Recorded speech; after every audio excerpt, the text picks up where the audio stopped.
Ganito magbunot ing semilya ing Chinese cabbage.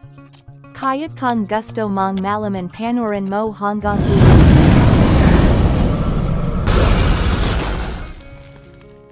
Natapos na nga akong magkape at bumalik na ako dito sa ginagawa ko. Nagbubunot pala ako ngayon ng similya ng Chinese cabbage. Malapit na nga mapuno pero nagpahinga muna ako. Ganito nga magpili ng similya ng Chinese cabbage, kailangan kunin mo lang yung malalaki na. At yung maliliit nga ay hindi pa pwede, iiwan muna sila.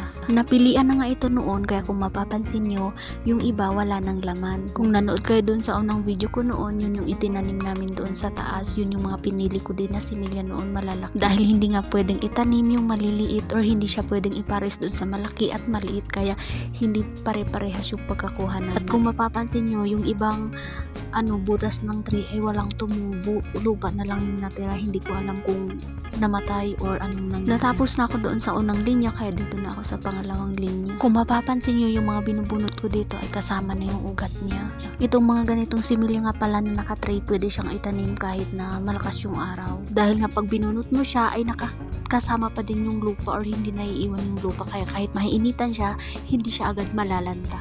Kaya ito yung maganda kapag naka-tray yung mga similya mo. May nakita pa nga ako dito na dalawa yung tubo niya or dalawa yung tumubo. Hindi ko naman alam kung pwede siyang itanim, pero kinuha ko na lang para mamaya itatanggalin na lang nung magtatanim. Natapos ko na naman yung pangalawang linya kaya dito na ako sa pangatlong linya.